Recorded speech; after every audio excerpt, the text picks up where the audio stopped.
Am I foolish to lock in rates of 5+% if they will meet my financial needs? What happened to bond yields this past week? Plus, the upcoming week's auctions and news. Hello, member Super Savers and Bond Course fans. I hope you're having a good week. These are the 3 topics that we'll be covering in today's update video. I hope you find this first one particularly interesting. It's an actual question that one of our Super Saver members asked me recently, and also one that I see regularly. So I thought, let's use today's Treasury update video as an opportunity to address a question that is clearly top of mind for some of you. As usual, here's our front of video disclaimer. For a detailed disclaimer, please refer to the end of this video. Let's dive in now, folks. Here is the full question from our Super Saver member.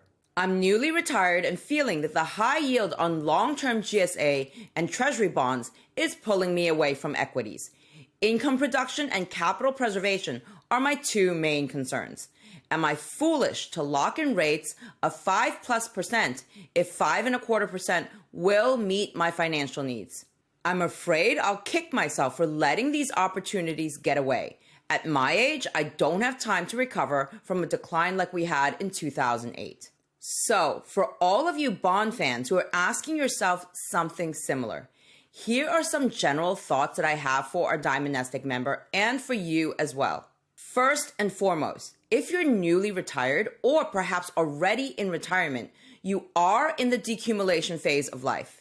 The decumulation phase is when we stop working and enter retirement, when we no longer have regular earned income from employment, and when we're drawing down on our savings and investments to meet our needs.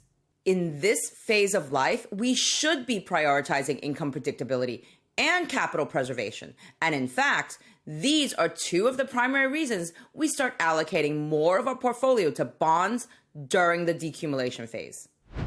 So, if you are confident that your portfolio will support your financial needs with the current rates, it may be an entirely sensible strategy to lock in these rates now and be able to sleep well at night, knowing that you are financially on a sound footing and can ignore the background noise from the markets. And yields have gone up a fair bit post-pandemic, as you can see from the yield on the 10-year T-note here.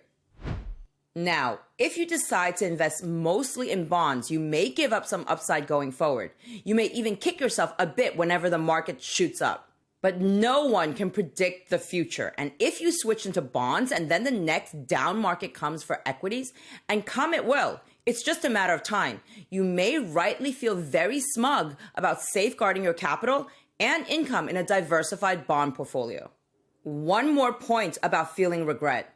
History has shown that it can take many years before equity markets regain their previous levels after a bear market.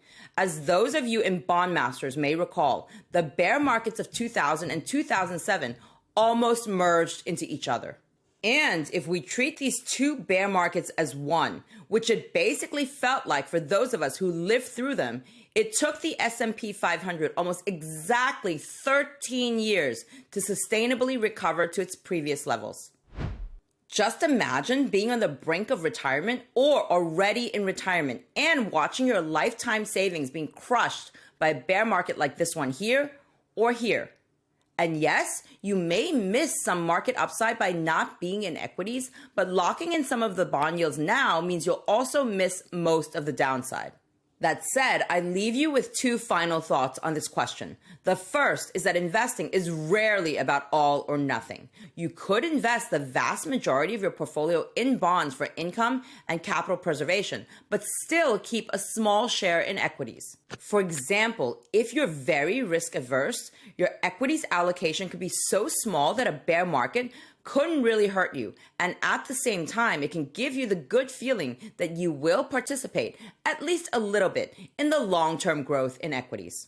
I encourage our Bond Masters course folks to refer back to our best model portfolios here and these decumulation strategies here if you need a refresher on the different ways you can structure your bond versus stock allocation in the decumulation phase, or on anything that I've covered so far in today's update video. Remember, everyone's financial journey is different, and at some point, we need to ask ourselves, what is enough for me? The second final thought is this. When you put together your bond portfolio, I would encourage you to think about inflation protection and to have a look at TIPS and/or I bonds as well. TIPS and I bonds can be complicated, but they produce a guaranteed real return after inflation, which can be very beneficial in the decumulation phase. Bond Beginners course, folks, you know where to go if you need a refresher on TIPS and I bonds. You can also check out this recent YouTube video here for a TIPS versus I bonds overview if you're not in our Bond Beginners course. So I hope that's helped some of you get a bit more orientation on this should I or shouldn't I go long now question. Let's move on now to the next section of our video. So let's compare Treasury yields from this past Friday versus the previous week. Here we have all the maturities that the Treasury issues at auction. Here's where yields stood this past Friday. And here's where yields stood at the end of the previous week. With the exception of the 2-month T-bill and the 20-year and 30-year T-bonds, bond yields were pretty much up across the board, or unchanged in these two instances. For those of you who purchased at this past week's 30-year auction, congratulations. The high yield was not too shabby. A bit lower than last month's 30-year auction, but better than these ones here from earlier in the year. There were no major data releases this past week, but there are two pieces of news that may be of interest to some in our community. The first piece of news is that weekly jobless claims jumped to 231,000, more than the market had expected and the highest since August. Now, this is just 1 week's worth of data, and it was also a week that coincided with spring break in some areas of the U.S., during which time some public school workers, such as bus drivers, can apply for benefits. So it's not terribly alarming at this point in time. The second piece of news, which is more interesting, came from the University of Michigan's surveys of consumers, which showed that consumer sentiment dropped to a 6-month low in May based on higher inflation expectations in the short and long term. The Fed worries when consumers have higher inflation expectations because the thinking is that all else being equal, higher inflation expectations will lead to actual higher inflation in real life. And if you're wondering why, then drop a comment below because I can already see what the inflation expectation slides will look like for that video as I'm saying this to you. But back to bond yields. In the big picture and relative to the beginning of 2024, bond yields are practically all still up, as you can see from this table comparing Treasury yields from this past Friday versus January 2nd. This row shows the increase or decrease in rates since the beginning of this year to the time of this taping. Increases in rates are shown in black and decreases in rates are shown in red. The 1-month and 2-month treasuries are still a bit down, but the changes are a few basis points only. Otherwise, rates are still noticeably higher overall across all the other maturities, as you can see here. So that was a recap of bond yields from last week. Now let's take a look at the upcoming week's auctions and news. So here we are at Treasury Direct's upcoming auctions page. If we scroll down, we can see that all the weekly T-bill and CMB auctions are happening as usual. The 52-week T-bill is also on the auction schedule. Plus, there's also a somewhat different kid on the block, the 43-day CMB here, which will be announced on May 16th, but auctioned off only the week after that. And yes, as we can see here, the Treasury now has basically both a 42-day CMB and a 43-day CMB in its offering.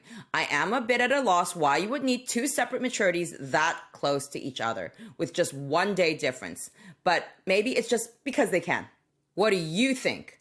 Drop a comment below and let everyone know.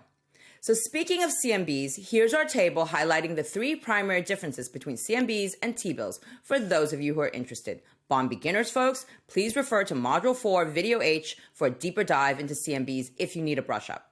And if we scroll down further, we can see that the 20-year T-bond and this 9-year and 8-month TIPS, a reopening auction of what was originally a 10-year TIPS, will be announced next week. But like the 43-day CMB we just spoke about, those auctions will only happen the week after the announcement date. If you have a particular interest in either of these auctions, then do come and join our next Super Saver live member Q&A session on Monday, May 20th at 5:30 p.m. Eastern Time, because we'll be covering both of these further then. So this coming week will not be the most active in terms of actual T-note and T-bond auctions, but the Bureau of Labor Statistics will be releasing the April inflation numbers on Wednesday, May 15th. So that should be exciting. If you had asked me when I was a little girl, Jen, what gets you excited? The monthly inflation report would most surely not have been the first thing to pop out of my mouth. But hey, here I am. In any case, you can be sure that we'll be watching this exciting news and reporting back in due course. So I hope you enjoyed this video and learned something new. And if you did, I'd love to invite you to take a look at this video here on one of our 2 brand new bond courses so that you can take advantage of some of these anticipated higher for longer rates. Or check out the links below this video for more details on our bond courses and YouTube Super Saver membership. All right, members, Super Savers, and bond course fans, good luck to everyone who's planning on buying at the upcoming week's auctions. And see you again very soon with more brand new wealth building content for your financial journey.